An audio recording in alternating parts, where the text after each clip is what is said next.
Nakatagpo na ulit ng panibagong pag-ibig ang aktres na si Maymay Entrata. Kinumpirma kasi ng aktres ang usap-usapan na mayroon na siyang bagong jowa. Ang bagong jowa ni Maymay ay si Joaquin Enriquez, na isang Filipino-American commercial model at isa ring baguhang aktor sa Hollywood. Matatandaang ipinost si Joaquin sa Instagram kamakailan ang isang video kung saan makikitang nakatayo siya sa isang beach at maya-maya ay makikita si Maymay na tumatakbo papunta sa aktor.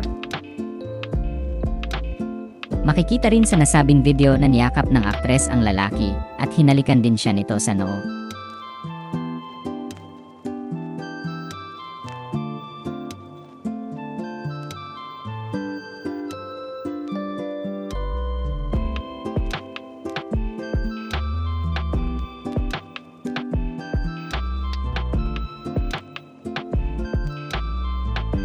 Ang romantic na kantang Iris ng Goo Goo Dolls ang background ng 18-second video na ipinost ni Joaquin sa Instagram. Mababasa naman sa caption ng post ni Joaquin ang I finally found my Iris.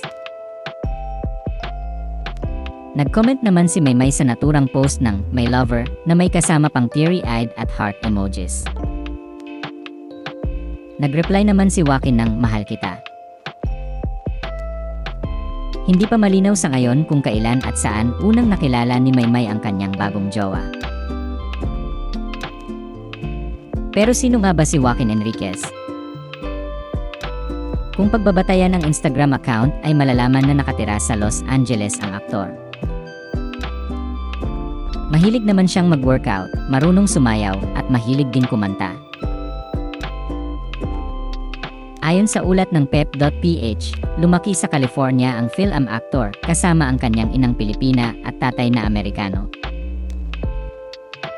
Si Joaquin ay mayroon namang 2 kapatid. Kung pagbabatayan naman ang LinkedIn account niya ay malalaman na nagtapos siya ng kursong bachelor's degree in theater sa University of California, San Diego noong 2024. Habang nag-aaral si Joaquin ay nagtrabaho siya bilang restaurant crew sa Chipotle at sa isang Korean grill restaurant. Batay naman sa kanyang IMDb page, nakasama na ang aktor sa ilang short films tulad ng Echoes of the Attack at Project Yellow Lights Love Story. Mayroon ding upcoming TV series si Joaquin na may titulong Madam Hula.